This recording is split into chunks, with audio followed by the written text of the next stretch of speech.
بسم اللہ الرحمن الرحیم۔ اسلامک گائیڈنس ود حافظ محبوب کے چینل کے ساتھ میں آپ کے سامنے ایک مرتبہ پھر حاضر ہوں۔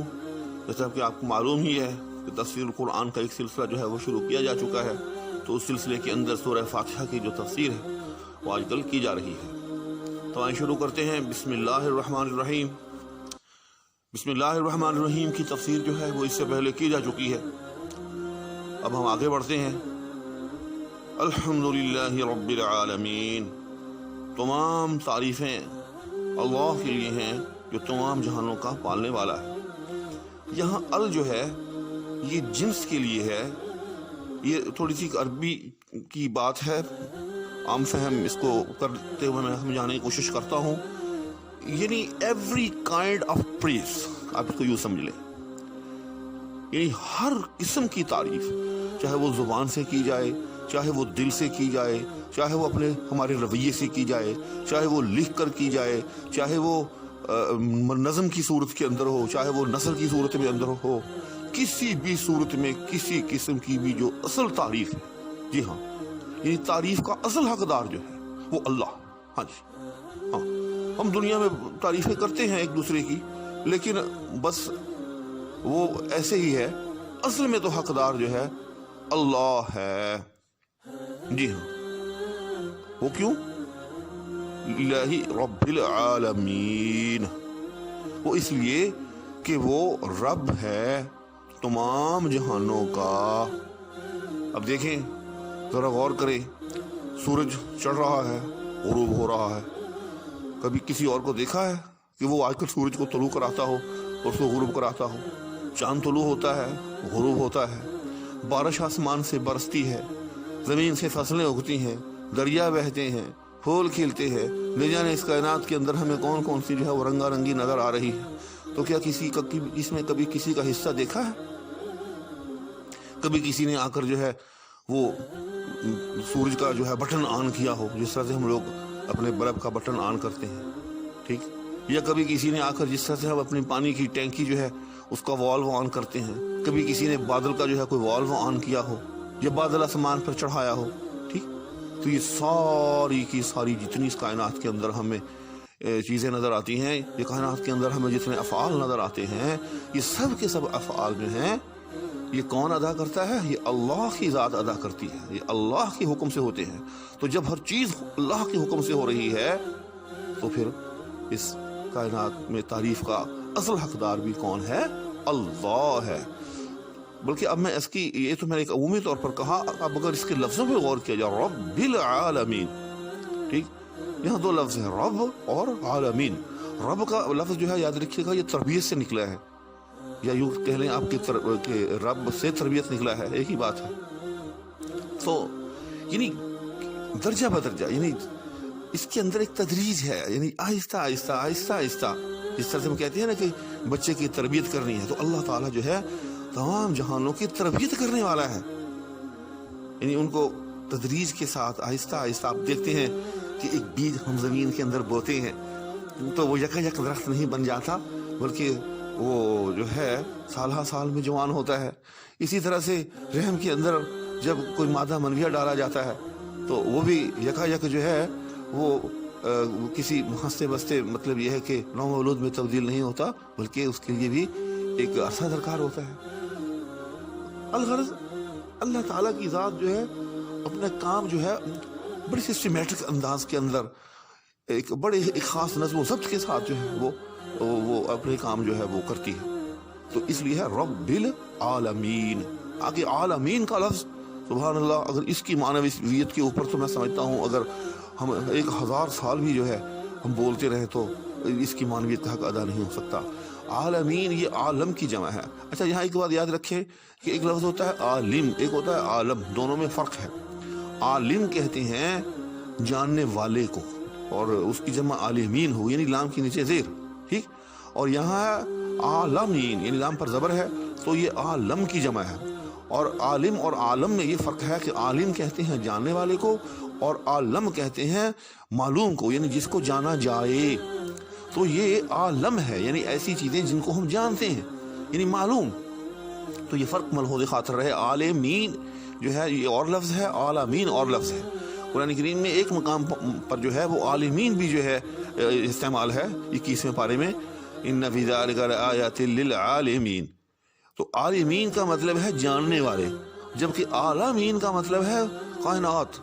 ٹھیک، یعنی عالم کی جمع ہے، عالم ایک عالم ہے اور اس کی آگے جمع جو ہے وہ عالمین، یعنی بہت سارے عالم جو ہیں وہ ہیں. اب کتنے عالم ہیں اس کائنات کے اندر، تو میرے عزیز ناظرین و سامعین تو اس کا کچھ پتہ نہیں.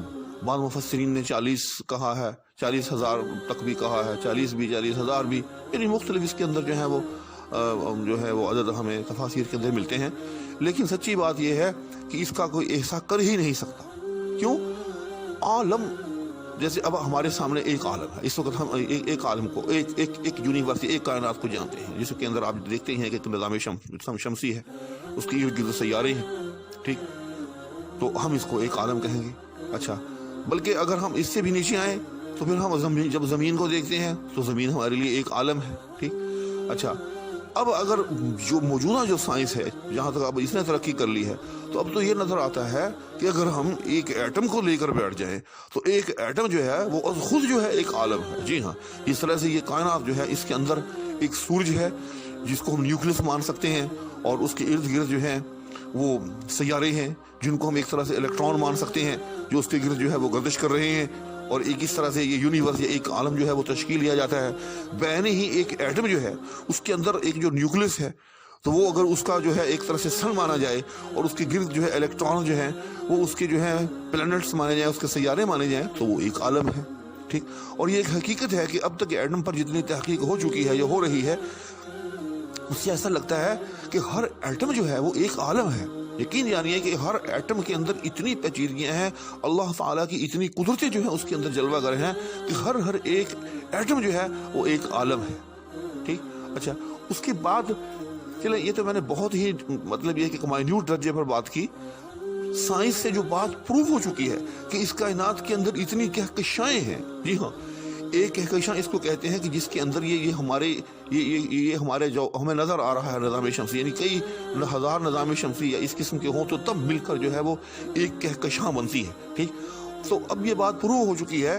سائنسدان کہتے ہیں کہ ساحل سمندر کے کنارے پر پڑے ہوئے جتنے ذرات ہیں، ان ذرات سے بھی کہیں زیادہ جو ہیں اس کائنات کے اندر جو ہیں وہ عالم موجود ہے. یعنی اس کائنات کے اندر جتنی کہکشائیں ہیں ان کی تعداد ساحل سمندر پر پڑے ہوئے ذروں سے بھی زیادہ ہے. اب ذرا اللہ تعالیٰ کی جو ہے وسعت کا اندازہ لگائیں، یا عالمین کی جو ہے وسعت کا اندازہ لگائیں کہ ہمیں جو بظاہر ایک عالم نظر آتا ہے جس کے اندر ہم رہتے ہیں، جس کا ہم آسمان دیکھتے ہیں، جس کی ہم زمین دیکھتے ہیں، جس کے ہم ستارے دیکھتے ہیں، جس کا چاند دیکھتے ہیں، جس کا ہم سورج دیکھتے ہیں، ایسے خدا معلوم کہ اس کائنات کے اندر الاربوں خربوں نہ جانے کتنے عالم، اس کو کچھ پتہ نہیں ہے. کیونکہ اس کائنات کی وسعت جو ہے یہ اللہ کی ذات ہی جانتی ہے. اس کائنات کی وسعت کو سمجھنے کے لیے ہمیں صرف اگر ایک پیرامیٹر معلوم ہو جائے تو شاید ہم کچھ سمجھ سکیں کہ آج کل کی سائنسدان جو ہیں وہ کہتے ہیں کہ چیزوں کو ناپنے کے لیے ایک لائٹ ایئر کی جو ہے ضرورت پیش آتی ہے. لائٹ ایئر کا مطلب یہ ہوتا ہے کہ ایک سال کے اندر روشنی جو ہے جتنا سفر طے کرے، روشنی جو ہے وہ تقریباً جو ہے یاد رکھیے گا کہ 1,86,000 مائل فی سیکنڈ کی رفتار سے جو ہے وہ سفر کرتی ہے. تو اب اگر ہم روشنی کو یہاں سے دوڑائیں، یعنی روشنی یہاں سے چلنا شروع ہو، کس رفتار سے چلنا شروع ہو؟ 1,86,000 مائل فی سیکنڈ کی رفتار سے جو ہے وہ چلنا شروع ہو، چلتی رہے چلتی رہے چلتی رہے چلتی رہے چلتی رہے، اور وہ ایک سال کے اندر جہاں پہنچے گی تو اس کو ہم کہیں گے ایک لائٹ ایئر یا ایک نوری سال. اب سائنسدان یہ کہتے ہیں کہ زمین سے ستارے، بعض ستارے جو ہیں اتنی دوری پر ہیں کہ وہاں روشنی کو پہنچنے کے لیے کئی کروڑ بلکہ کئی ارب سال جو ہیں وہ درکار ہوتے ہیں. بلکہ لکھا ہی یوں جاتا ہے کہ فلاں ستارہ یا فلاں سیارہ جو ہے وہ اتنے نوری سال یا اتنی لائٹ ایئر کی جو ہے وہ مسافت پر واقع ہے. تو ذرا اندازہ لگائیں اللہ تعالیٰ کی وسعت کا، اللہ تعالیٰ کی عظمت کا، کہ یہاں سے ایک چیز جو ہے 1,86,000 مائل فی رفتار کی رفتار سے جو ہے وہ روانہ ہو. جی ہاں، گھوڑے کی مثال لے لیں کہ یہاں سے ایک گھوڑا جو ہے 1,00,000، یا گاڑی کی مثال لے لیں کہ ایک گاڑی یہاں سے جو ہے، یا جہاز کی مثال لے لیں بلکہ ایک جہاز جو ہے وہ زمین سے جو ہے فضا کے اندر بلند ہو راکٹ کہہ لیں، بلکہ اس سے بھی آگے کی بات کہ ایک راکٹ جو ہے زمین سے 1,86,000 مائل فی سیکنڈ کی رفتار سے جو ہے وہ بلند ہوتا چلا جائے 1 ارب سال کے بعد جہاں پہنچے گا وہاں ایک ستارہ موجود ہے. اندازہ لگائیں. تو اب اس سے اندازہ لگائیں کہ یہ کائنات کتنی وسیع ہے. یعنی 1,86,000 مائل فی سیکنڈ کی رفتار سے اگر یہاں سے ایک راکٹ، ایک شان گاڑی زمین سے روانہ ہوتی ہے تو اس کو ایک ستارے تک پہنچتے ہوئے کئی کھرب سال جو ہیں وہ لگ سکتے ہیں. تو اندازہ لگائیں کہ پھر یہ کائنات کتنی وسیع ہے. پھر اس ستارے سے آگے جو ہے اللہ کا آسمان ہے، اور پھر خدا معلوم کہ یہ اس کائنات کے اندر اس سے آگے کیا ہے، کیونکہ اللہ کی کائنات تو جو ہے وہ ختم ہونے والی ہی نہیں ہے. ٹھیک، اس سے ہمیں سمجھ میں آتا ہے کہ یہ کائنات اور اس کے جو ہیں وہ عالمین کتنے زیادہ ہیں. تو وہ ان عالمین کا رب ہے. اب ہم تفسیر کی طرف واپس آتے ہیں کہ وہ ذات جو ہے اتنے وسیع و عریض عالمین، اتنی وسیع و عریض کائنات اور یونیورس کا جو ہے وہ رب ہے. تو جب اس کا رب ہے تو پھر وہ ہماری حمد کا، ہماری تعریف کا، بلکہ الحمد، تمام قسم کی تعریفوں کا اصل میں مستحق جو ہے وہ وہی ہے. اب اس کے ساتھ یہاں ہمارے جو جدید ذہن ہیں ان کے اندر ایک کوشچن پیدا ہوتا ہے کہ چلیں ٹھیک ہے، ہم دیکھتے ہیں کہ سورج جو ہے خود طلوع ہو رہا ہے، خود غروب ہو رہا ہے، بادل خود جو ہے آسمان پر چڑھ رہے ہیں، آسمان پر چڑھ کر برس رہے ہیں، دریا جو ہے وہ بہہ رہے ہیں، درخت اگ رہے ہیں. تو یہ تو یہاں تک تو بات سمجھ میں آتی ہے کہ اللہ ہی جو ہے تعریف کا مستحق ہے. لیکن جب ہم جہازوں کو دیکھتے ہیں، جب ہم گاڑیوں کو دیکھتے ہیں، یعنی سائنس کی مختلف ایجادات کو دیکھتے ہیں، تو ہمارا دل دماغ یہ کہتا ہے کہ جس نے یہ جہاز بنائے ہیں، جس نے یہ گاڑیاں بنائی ہیں، شاید وہ بھی کوئی جو ہے تعریف کا مستحق ہے تھوڑا بہت. تو تمام تعریفوں کا مستحق اللہ کیسے ٹھہرا؟ تو یاد رکھیں کہ چاہے آئنسٹائن ہو، چاہے بوہر ہو، چاہے کوئی بڑے سے بڑا سائنسدان ہو، جس چیز سے وہ چیز بنا رہا ہے وہ چیز کس نے بنائی ہے؟ سب سے پہلے لوہا لے لیں، ایٹم بم بنا رہے ہیں، یورینیم لے لیں، تو یورینیم کس نے بنائی ہے؟ اللہ نے بنائی ہے. اب اس سے آگے وہ بوہر جو ہے، وہ آئنسٹائن جو ہے، ٹھیک، کوئی بھی سائنسدان ہے، وہ نیوٹن جو ہے، وہ اس کو کس نے بنایا ہے؟ اس کے ذہن کو کس نے بنایا ہے؟